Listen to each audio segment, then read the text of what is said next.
Very good morning, children.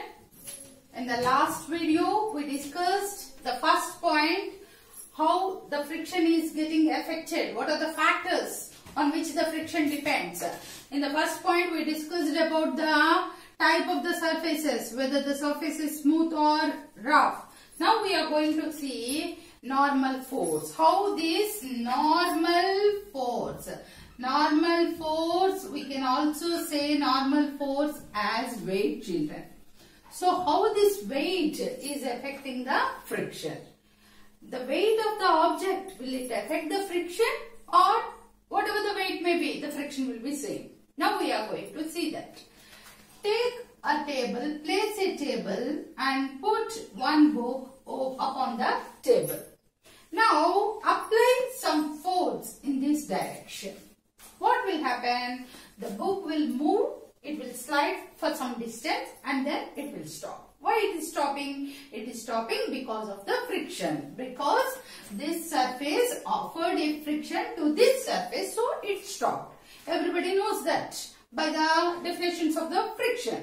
Now, what you have to do, see here you took one book and it slided up to here and then it stopped. And you applied, let it be, you applied some force of 5 Newton. Now, instead of single book, you place 2 to 3 books as a pile of books. Now, you apply the same force, the 5 Newton, same force. What will happen? What will be your observation? With your common sense, you will say that either the books will not move. If they move also, they will move for a small distance. They won't come up to here. They will move only here. That means why the motion is very less here? Because the friction is more. What happened here?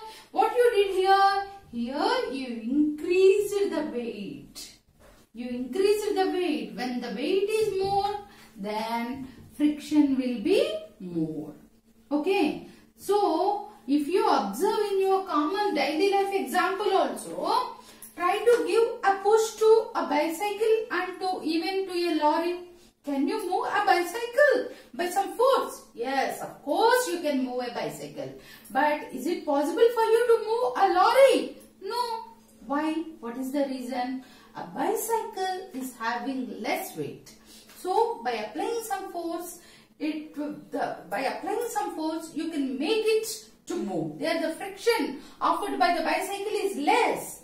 But the friction offered by the lorry will be more. If you apply force also, the lorry will not move because there the friction is more. So, when the weight is more, the friction is more.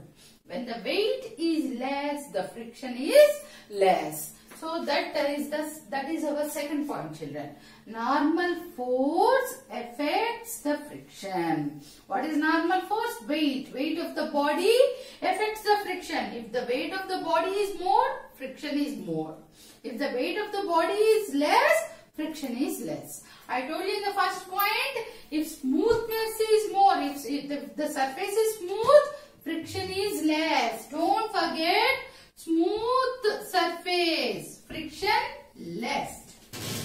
Rough surface, friction more.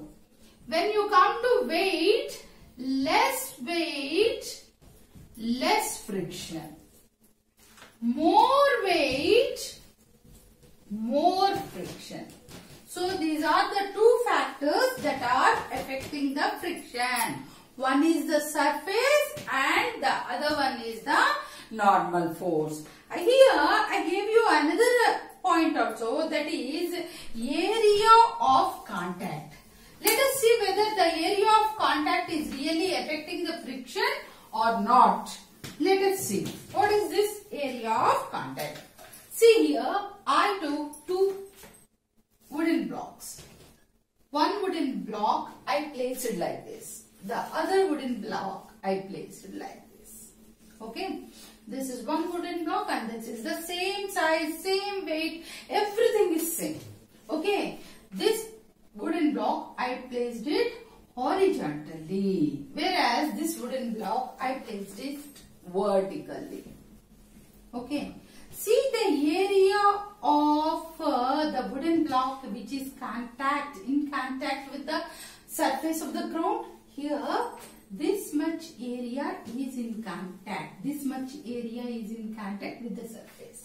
See, you just measure that area with the help of scale. And here, see the area of this wooden block which is in contact with the surface of the ground. If you see, you can say just by your observation, you can say here the area of contact is more and here the area of contact is less. Okay. So, with this, I am going to explain you a third point. Okay. Will it, the area of contact, will it affect the friction or not? Is it affecting the friction, the amount of the friction or not, that we are going to see. Now, tie a rope to this also, tie a rope to this also, and you tie them to spring balance. Spring balance is the balance by which when you are pulling or pushing that rope, here you will see the measurements, how much force you applied, you can see that. Okay, so you can see with the help of the spring balance. So now both, you get this wooden block in two position. One is vertical position and the other one is horizontal position. Try to pull with the same force. See that. Will there be any change? When the wooden block is placed like this, is it needed to apply more force? Or when the wooden block is placed like this, is it needed to apply more force? No. Whatever the position may be, whether it is in the vertical position or in a horizontal position, you are applying the same force. That means how much area is in contact, that is not affecting the friction. Only the weight is affecting the friction. If weight is more, the friction is more. If weight is less, the friction is less. So, area of contact is not affecting the friction. Whether it is whether the area of contact is less or whether the area of contact is more, that is not affecting the friction.